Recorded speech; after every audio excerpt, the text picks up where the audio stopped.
예, 찬양 인도자도 대표 기도자도 이 연말에 대하여 언급을 하고 또 한 해를 마감하고 마무리하는 시점에 있음을 상기합니다. 돌아보니 지난 한 주간에 한 달간에 또 한 해 동안 여러 가지 일들이 소위 다사다난했던 이런 표현을 쓰지요. 이런 일 저런 일이 많이 있었습니다. 좋은 일도 있었고 반대로 나쁜 일도 있었고 기쁜 일도 있었고 반대로 슬픈 일도 있었고 옳은 일도 있었고 반대로 그른 일도 있었고 그런 모든 영역에 있다 보니까 마치 파란만장하다 또는 롤러코스터를 타는 듯하다 그런 표현이 있습니다. 실제로 영어에도 it is roller coaster ride 이런 표현이 있어요. 그게 뭐냐면 어떻게 지내냐라고 할 때 뭐 좋았다가 나빴다가 드라마틱하지 이런 표현인 거예요. 요즘 우리가 그런 시대에 살고 있습니다. 좋다고 마냥 좋은 것도 아니고 그렇지 않아요? 또 어렵고 힘들어도 그냥 바닥만 치는 것이 아니고 솟구쳐 오르기도 하고 이런 점에 있어서 지난 한 해 동안의 삶은 이렇게 어마무시하고 또 파란만장하고 또 겸손히 표현할 때 다사다난한 그런 한 해를 우리가 보내고 있습니다. 이제 2주 뒤에 우리가 또 산소망교회 공동의회를 앞두고 이런 각 기관과 부서마다 이러한 내용들을 우리가 곱씹고 상기하고 심지어는 복기도 할 필요가 있습니다. 그것은 단순한 기억만 유지하려고 하는 것이 아니라 앞으로 펼쳐질 새해에 대한 더 큰 일들을 감당하기 위한 준비 차원으로도 그렇습니다. 더더군다나 우리의 신앙은 날마다 이 성화라는 하나님의 거룩한 성품에 도달하는 그 위대한 목표치를 향하여 나아가고 있기 때문에 그런 점에 있어서 늘 우리의 진보를 사람들에게 알릴 필요가 있고 보여줄 필요가 있고 스스로 그 진보의 지수를 높일 필요가 있는 겁니다. 여기서 진보라는 것은 성장이지 소위 이 보수의 반대인 진보 그런 의미가 아닙니다. 우리나라 언어가 유난히 한 단어에 이런저런 의미를 담고 있기 때문에 우리나라 분들이 대단히 감정적으로나 정서적으로나 뛰어난 분들 같아요. 하지만 그것을 실질적으로 이해하고 사용해야 그것이 가능한 것이지 무슨 소리인지 모르고 있으면 말이 안 되지요. 우리가 온가족 예배를 드리면서 우리의 어린 자녀들이 어른들이 즐겨 사용하는 그보다도 한 단계 높은 평소에 사용하지 않는 이 문어적인 표현 이런 것들 말입니다. 이런 것을 쓰면서 우리 자녀들의 언어 표현에 지수가 높아지는 거예요. 보캐블러리가 향상이 되어지는 겁니다. 표현력이 좋은 겁니다. 여러분 표현이 곧 실력이에요. 실력이 있는 사람이 표현을 잘하는 겁니다. 표현을 잘할 수 있다는 것은 실력이 있는 거예요. 이제 그런 점에 있어서 우리 자녀들이 함께 이 어른들과 더불어 온가족 예배를 드리는 것은 매우 유익한 것이며 그것을 삶으로 표현한다. 이 실력 있는 삶이 되어진다. 이런 부분까지 도달할 수 있는 겁니다. 성경에 보면은 다니엘과 같은 정말 빼어난 수재들을 우리가 놓쳐서는 안 됩니다. 이 다니엘에게는 사드락, 메삭, 아벳누고라는 3명의 친구가 있었어요. 그런데 그 친구들이요 어찌나 잘생겼는지 정말 요즘 아이돌 뺨칠 정도다. 성경에는 물론 그렇게 기록되어 있지는 않지만 그 미모가 매우 준수하다, 뛰어나다 이런 표현을 쓴 거 보면 오늘날의 표현이 그런 거겠죠. 대단히 매력적인 것이었어요. 더더군다나 학문에 뛰어나서 대단히 지적이고 지성미가 철철 넘치는 그런 친구들이었습니다. 대단히 멋져 보이죠. 그런데 다니엘은 그들 중에 하나가 더 있더군요.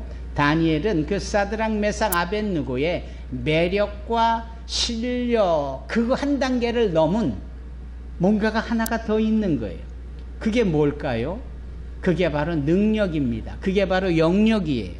그래서 매력과 실력을 넘은 능력이 이 다니엘에게 있었어요. 그 능력은 열심히 한다고 얻어지는 것도 아니고, 그것은 바로 하늘에서 부어지는, 하늘 보좌에서 흘려지는, 하나님이 부어주실 때 얻을 수 있는 그런 소중한 것들입니다.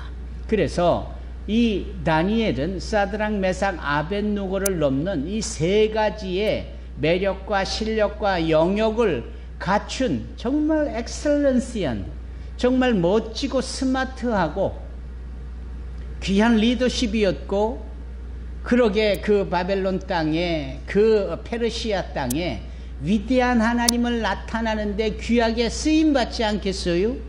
우리의 자녀들이 바로 이런 차원에서 매력과 실력과 영역을 겸비할 수 있도록 우리 부모된 자들이, 기성세대들이 도와줘야 합니다. 네. 이런 점에 있어서 온가족 예배가 가지는 가치는 참으로 큰 것이고요. 우리가 그러한 자리에 함께 참여한다는 것은 대단히 기쁜 일이 아닐 수 없습니다. 자, 이 말씀을 드릴 때 이 다니엘이 그저 하나님에게 능력으로 얻어져서 은혜를 받아서 그런 것보다 그에게는 파란만장하고도 힘든 과정과 연단들이 있었습니다. 이 성경에 등장하는 다니엘 못지않게 요셉을 우리가 빼놓을 수가 없어요. 이 요셉도 어릴 때부터 고생을 하고 형들에게 소위 그 왕따를 당하기도 하고 버려지기도 하고 팔리기도 하고 호롤단신 아무런 연고도 없는 애굽에 끌려가 종살이를 하고, 그것도 억울한데 무고하게도 모함을 받아서 감옥에 갇히기도 하고, 어려서부터 이 요셉이 겪었던 일들은 말로 다 할 수 없는 겁니다. 어마어마한 일이죠.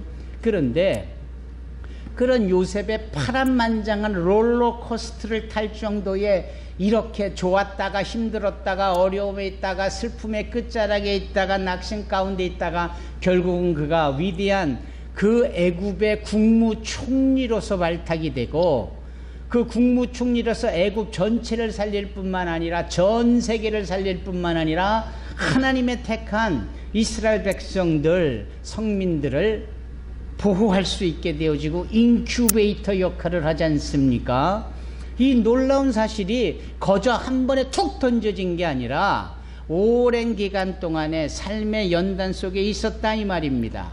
지난주였나요? 그 지지난주였나요? 아브라함이 이삭이라는 열매를 거두기까지 그에게는 엄청나게 인고의 세월이 필요했는데 그 시간이 물경 25년이었더라. 여러분, 이런 과정 속에 롤러코스터를 탈 만큼의 힘든 과정이 있으니까 이런 것들이 결국은 이 한 인생을 농익게 하고 정말 귀하게 숙성이 되게 하는 거잖아요. 우리의 먹거리, 우리의 테이블에 올라오는 과일이나 채소나 웬만한 음식들, 비싼 것과 또 싼 것이, 상대적으로 싼 것이 차별되고 구별되어 줄 수 있는 기준은 뭡니까? 그 제품이 열매가 되기까지 걸리는 시간이에요. 예, 시간입니다. 방울토마토가 알로에보다 싼 이유는 방울토마토는 며칠 안 가서 열리기 때문에 그래요. 알로에는 700일 이상이 걸린다니까요. 그런 게 어떻게 가격이 같을 수 있고 가치가 같을 수 있겠느냐고요. 그런 점에 있어서 오랜 시간을 두고 롤러코스터를 타듯 파란만장한, 그냥 뜨거운 데 들어갔다가 차가운 데 들어갔다가 마치 이런 차원의 연단의 과정을 겪어서 탄생하고 맺어지는 결과는, 열매는 정말 귀하디 귀한 것이더라. 한 해의 삶이 이처럼 이런 일 저런 일이 많은데도 여전히 우리가 건강히 이 자리에 앉아 있다라는 것은 하나님의 은혜요 사랑이며, 그만큼 나의 내적으로나 외적으로나 성숙해지고 진보를 이루고 하나님의 저울과 다림줄과 잣대에 인정받게 되어진다는 사실입니다. 아멘. 아멘. 할렐루야. 요셉을 얘기했죠. 다니엘을 얘기했습니다. 빼놓지 않고 드릴 수 있는 또 하나의 위대한 사람을 예로 든다면 바로 그분은 바로 다윗입니다. 이 다윗, 오늘 본문 시편 34편을 직접 기록한 다윗 말입니다. 아시지만 다윗은 말입니다. 그가 하나님께 부름을 받고 사무엘 선지자에게 기름 부음을 받습니다. 그리고 위대한 신탁을 얻게 돼요. 여기서 말하는 신탁은 하나님께서 이루시고자 하는 이 미래지향적인 이 비전어블한 약속을 곧 신탁이라고 말하지 않습니까? 다윗이 받은 신탁은 무엇이었습니까? 장차 이스라엘의 왕이 될 것이다 라는 거예요. 그런데 정작 이 다윗이 왕이 되기까지 오랜 시간 동안 그는 정말 죽을 만큼 힘든 연단의 과정의 연속에 던져졌습니다. 본인이 원했던 것도 아니고 하나님께서 일방적으로 부어주신 신탁이었는데 이 다윗이 그 말씀이 이루어지기까지 그가 소위 40세가 돼서 이스라엘의 왕으로 있기까지 그렇잖아요. 그것도 헤브론이라는 곳에서 7년을 그리고 예루살렘 그곳에서 37년을 이렇게 33년을 도합 40년 동안의 선왕으로서 그가 위대한 하나님의 말씀을 지켜내는 그 선택받은 민족들을 부국 강성케 하는 그 일을 감당하기까지는 그는 죽을 만치 어려운 과정, 시련, 연단 내 과정을 겪어야만 했다라는 겁니다. 얼마나 힘들었을까요? 얼마나 외로웠을까요? 얼마나 괴로웠을까요? 또한 얼마나 포기하고 낙심하고 여기까지라고 말하고 싶었을까요? 그런데 그의 입에서 나오는 고백은 그 유명한 시편 23편의 말씀처럼 단 한마디로 고백될 수 있으니 무엇입니까? 여호와는 나의 목자시니 내가 부족함이 없으리로다. 그는 자신에게 주어졌던 모든 삶의 환경, 상황, 주어진 사건 이런 사고들이 하나같이 하나님의 보호함 속에 하나님의 목자로서 이끌어 주심 속에 그런 현상이 눈앞에 펼쳐질 수는 있겠으나 그것이 자신을 포기하거나 낙심하거나 실패하거나 끝장내게 할 수가 없더라. 그 이유를 곰곰이 생각해 보니 나의 목자이신 여호와께서 선하심으로 나를 보호하셨기 때문이다. 여러분 한 해를 마감하면서 지난 한 해에 별의별 일들이 많았고 손해본 것도 있었고 누구에게 사기를 당한 일도 있었고 누구에게 힘든 일에 연루되어지는 일들이 있었다 할지라도 여전히 우리가 이 자리에 앉으며 여전히 우리가 하나님의 은혜와 소망을 가질 수 있다는 그 자체만 해도 여호와의 선하신 목자로서의 역사가 있다라는 증거요. 그러기 때문에 우리는 여호와는 나의 목자시니 내가 부족함이 없으리로다. 이렇게 고백할 수 있다라는 사실입니다. 사랑하는 성도 여러분, 오늘 다윗이 그 힘들고 힘든 롤러코스터를 탈 만큼의 올라갔다 추락했다 올라갔다 추락했다 하는 이 상황 속에 가장 바닥이라고 여겨지는 부분으로 추락한 사건이 오늘 본문에 있습니다. 그 본문은 어떤 본문이냐라는 거예요. 자, 이 다윗을 죽이려는 사울 왕이 있는데 이 사울 왕을 피하려 아예 적군으로 적진으로 적이 즐비한 지역으로 지 몸을 살리려고 도망친 이 사건이 오늘 본문의 배경입니다. 그리고 이 본문의 배경은 사무엘상 20장과 21장을 살펴보면은 자세히 알 수 있는데요. 어떤 내용일까요? 다윗이 얼마나 용맹스럽고 얼마나 나이는 어리지만 맹장이었는지, 그는 이 적군들이 팔레스타인 사람들이 블레셋 민족들이 블레셋의 연합 군대들이 다 벌벌벌벌 떨 정도로 그래서 전쟁을 마치고 실질적으로 그 다윗의 활약상을 노래로 표현했을 때에 사울이 죽인 자는 천천히요 다윗이 죽인 자는 만만이로다. 이런 식의 표현의 노랫말이 사람들의 입을 통해서 구전되고 전달되어지면서, 그래서 이 이스라엘 유다 땅에서도 그것이 가장 인기 있는 노래가 됐었을 뿐만 아니라 그 인기 있는 노래가 적이라고 여겨지는 블레셋 민족들, 가드 지방 사람들에게까지도 불리워지는 거예요. 그래서 그들이 그 노래를 들으면은 오금이 저리고 다윗에 대하여서 두려움을 갖게 되고 뭐 그렇게 되어지는 상황이 전개되어졌는데, 불사 정작 주인공 다윗은 만만을 죽일 만큼 용감스러운 이 다윗은 천천을 죽였다라는 이 사울의 죽이려 하는 시도를 피하면서 겨우 목숨을 부지해야 되는 상황에서 이 다윗이 택한 목적지가 어디냐? 바로 이 블레셋 민족들이 모여 살고 있는 곳이에요. 그리고 그 지역이 가드라는 지역입니다. 그리고 이 가드의 그 당시의 왕은 아기스라는 이름을 가진 왕이었어요. 아기스. 예. 여러분, 애굽에 바로가 있잖아요. 애굽에 왕이 있잖아요. 그래서 이 바로라라고 했을 때에 이 바로는 소위 왕으로서의 그 포지션을 말하는 용어입니다. 이름이 따로 있었어요. 마찬가지예요. 여기 아비멜렉이라는 이 이름은 왕이라는 뜻이에요. 그래서 이 아비멜렉이라고 표현하기도 하지만 그 아비멜렉을 왕으로 표현하지 않고 그의 실체적인 이름을 표현할 때 아기스라고 말합니다. 그래서 아기스나 아비멜렉이나 같은 뜻이에요. 지현주 집사님. 예. 그런 점에 있어서 다윗이 아기스 앞에서 미친 척을 했다, 또는 다윗이 아비멜렉 앞에서 미친 척을 했다, 같은 뜻이에요. 문제는 왜 미친 척을 했어야만 했느냐라는 겁니다.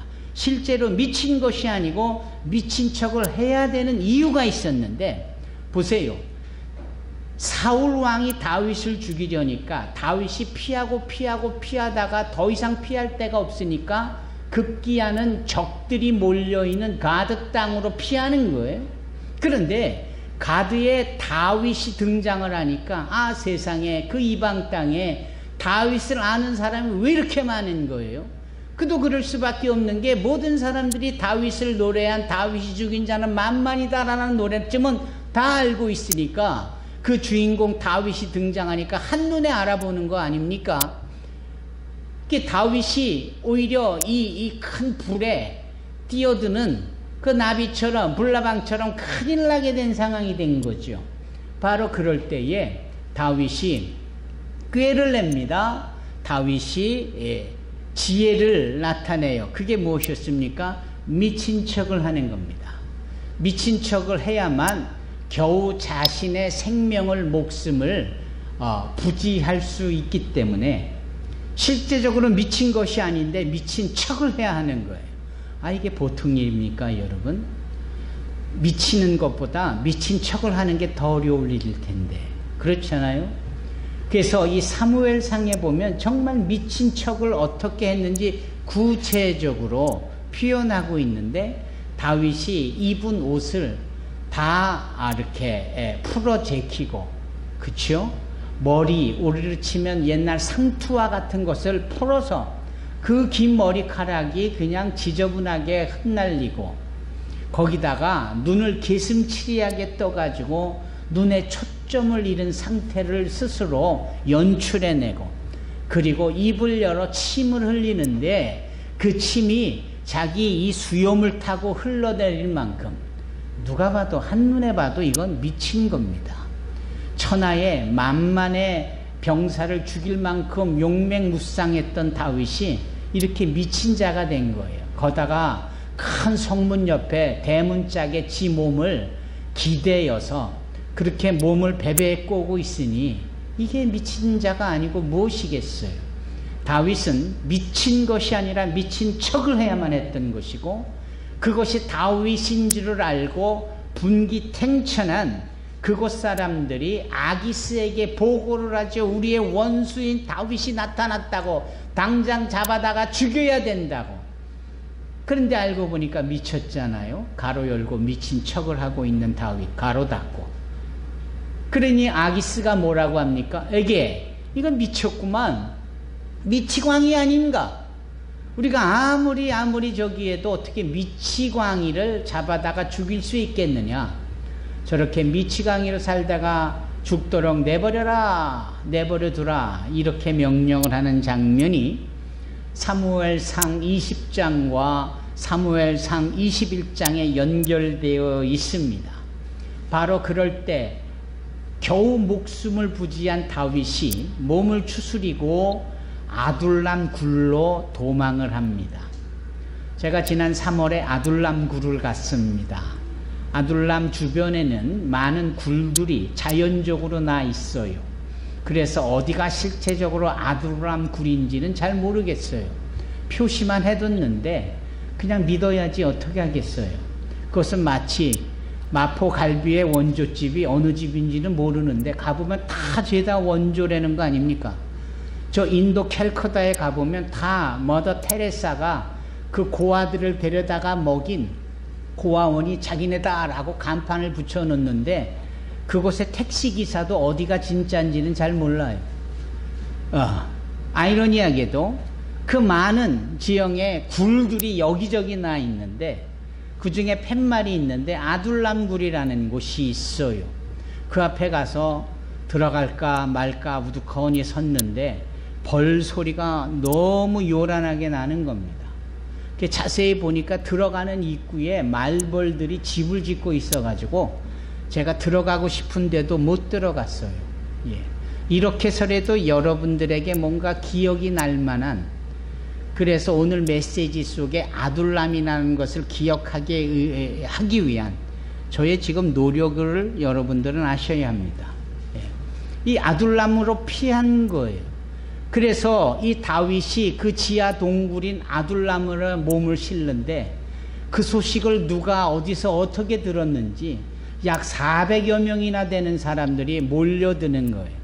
그 사람들은 다 하나같이 비루한 거지들이고 재산을 잃어버린 자들이고 몸에 질병이 있는 상처가 난 사람들이고 그 사회의 구조 자체에 피해를 입은 연약한 자들인데 그 피한 다윗을 찾으러 사람들이 거기까지 머물러 도착을 했다.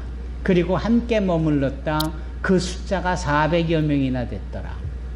바로 그 순간에 다윗이 노래하는 겁니다. 바로 그 순간에 다윗이 몰려든 자들에게 말을 하는 거예요. 그 말을 하고 자기의 간증처럼 이야기를 하고 그것을 노래하는 즈음에 그 노랫말이 어떤 말씀이냐? 바로 오늘 아이린이 읽은 시편 34편입니다. 그래서 시편 34편 그 초입 1절에 들어가기 전 34편 옆에 뭐라고 성경에 기록이 되어 있습니까? 여러분, 이렇게 기록이 되어 있습니다. 다윗이 아비멜렉 앞에서 미친 채 하다가 쫓겨나서 지은 시. 그러니까 죽을 뻔한 상황에서 오히려 쫓겨나며 아둘람까지 도착을 하고 그 빛 하나 없는 지하 동굴에 들어가서 다윗이 행한 일이 노래했다라는 거예요. 다윗이 신앙 간증을 했다라는 거예요. 이 시편 34편은 그런 점에 있어서 삶이 고단하고 정말 죽을 만큼 힘든 자들에게 소망을 주는 노래요, 신앙의 고백입니다. 왜냐하면 이 다윗만큼 하나님과 마음이 합한 자가 전에도 후에도 없었잖아요. 그런 다윗이 그 처절한 사지의 끝자락에서 돌연 주님 앞에 노래하고 신앙의 고백을 했다라는 것은 우리에게 시사하는 바가 큽니다. 여러분, 우리가 아무리 힘들고 롤러코스터를 타다가 그냥 바닥으로 추락하는 듯한 그런 아찔하고도 소름 끼칠 만한 그 속절없이 당할 수밖에 없는 그 상황에 있어도 여기 다윗의 고백처럼, 다윗의 개인 간증처럼 우리는 그 하나님의 보호하심을 노래할 수 있어야 합니다.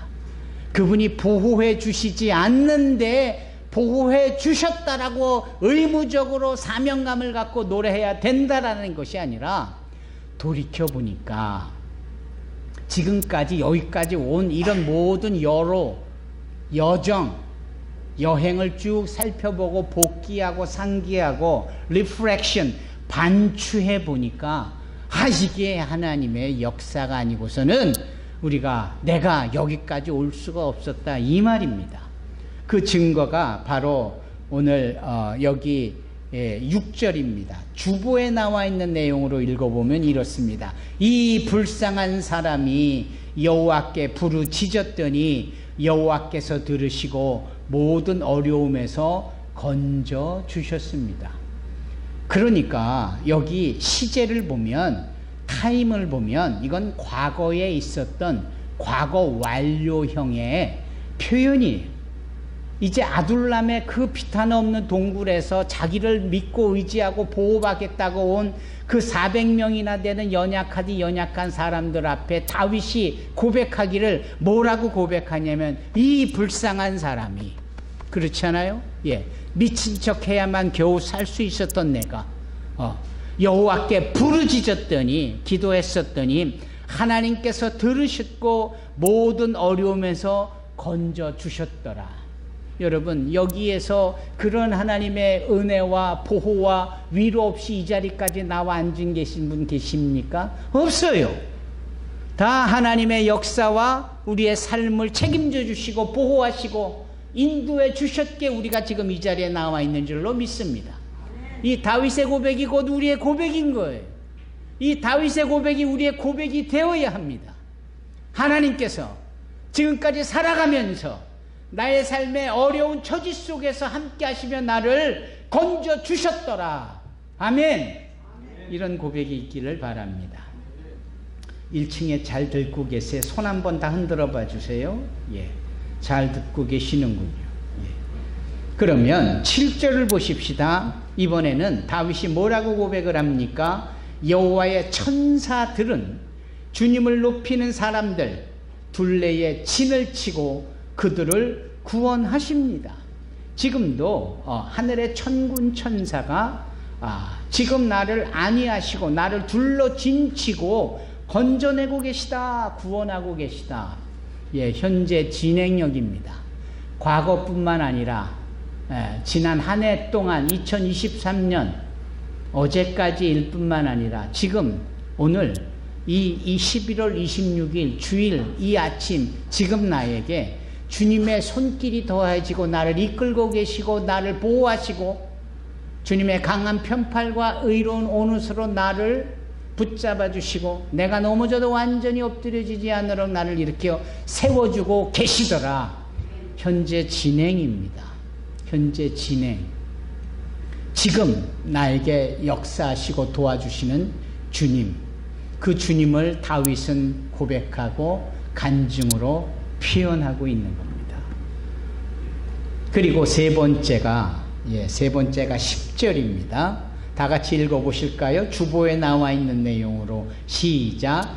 젊은 사자도 힘이 없고 배가 고플 때가 있지만 여호와를 찾는 자들은 갖가지 좋은 것들을 모두 얻게 됩니다. 네, 과거와 현재를 넘어 이제 미래입니다. 장래입니다. 불확실한 미래인 것은 분명해요. 아놀드 토인비가 말한 그런 불확실한 미래에 대해서는 우리가 제대로 된 피언이라고 말할 수 있습니다. 하지만 그 불확실하기 때문에 두려울 수 있고 염려가 되고 걱정이 되고 어떡하노라는 탄식이 있을 수 있는 그 상황에서도 아니 과거를 돌아보니 또 지금을 보니 과거에도 나를 건져주셨던 하나님이 지금도 나를 천군 천사를 통하여 건져주고 계시는 하나님이 앞으로도 불확실한 미래 속에서도 우리를 건져주시고 모든 좋은 것을 우리에게 더하여 주시지 않겠느냐. 여러분, 이 위대한 미래의 고백을 신앙으로서 선포할 수 있는 저와 여러분이 되기를 바랍니다. 이 위대한 다윗의 고백 속에 과거와 현재와 미래가 다 담겨져 있습니다. 알파와 오메가여 처음이요 나중이요 시작과 끝이요 영어부터 영원까지 계시는 그 하나님의 위대한 역사가 우리의 삶을 주관하고 계시고 핸들링하고 계십니다. 당신의 손에 우리의 인생을 올려놓고 이렇게 저렇게 그걸 뭐라 합니까? 큐빅 뭐라고 합니까? 그거 색깔 맞춰가듯이 그 육면을 다 맞춰주는 이 부분 주님의 핸들링이 저와 여러분들의 삶에 펼쳐지고 있는 겁니다. 그 8절로 9절의 말씀을 한번 보실까요? 여호와께서 얼마나 좋으신 분인지 살피고 맛보십시오. 그분께 피하는 사람은 복 있는 사람입니다. 너희 성도들이여 여호와를 높이면 두려워하십시오. 저를 높이며 두려워하는 사람들은 부족함이 없을 것입니다. 여기 두려워라는 말은 경외요, 순종이요, 복종이요, 따름을 의미합니다. 이런 점에 있어서 여호와께 피할 수 있는 저와 여러분들이 정말 복된 자들입니다. 그리고 이 롤러코스터를 타는 이 짜릿한 것, 이걸 즐기는 젊은이들도 많잖아요. 우리는 밑에서 쳐다만 봐도 고개도 아프고 아찔아찔하던데 소리 지르고 그것도 맨 앞에서 타고 있는 이 청년들을 보면 그 스릴을 즐기는 거예요. 그렇죠? 여기 다윗이 표현하는 것이 그 부분이에요. 맛보아라. 테이스트. 맛보아라. 여호와의 선하심을 맛보아할지어다. 나중에 이 다윗의 고백을 베드로가 동일한 고백을 그의 기록한 베드로서에도 표현하고 있는데 여러분 여호와의 선하심을 맛보아 안다라는 것은 위대한 일입니다. 여러분 음식을 만들 때 가족을 위하여 음식을 만들 때 누군가의 게스트를 초대해서 호스팅을 하면서 음식을 만들 때 정성껏 음식을 조리하고 맛보잖아요. 그 맛보는 것은 조금 맛보는 거지 벌컥벌컥 들이키고 다 자기가 먹고 마는 일이 아니잖아요. 여호와의 선하심, 그분의 선하심을 어느 하나로 그냥 하나로 채워지는 게 아닌 거예요. 그분의 무한하신 선하심을 이렇게도 저렇게도 맛보고 경험하는 이 부분을 다윗은 말하고 있는 겁니다. 여러분 한 해 동안 이런저런 여호와의 선하심을 맛보아 알아갈 수 있는 저와 여러분이 되기를 바랍니다. 그리고 새해에도 더 나은 모든 우리의 인생 속에서도 모든 좋은 것을 더하여 주실 그 하나님의 역사를 우리가 기대하고 확신하고 소망할 수 있는 다윗의 위대한 신앙의 고백을 우리도 동일하게 행할 수 있기를 주님의 이름으로 축원합니다. 아멘. 좋으신 하나님, 좋으신 하나님, 참 좋으시 나의 하나님.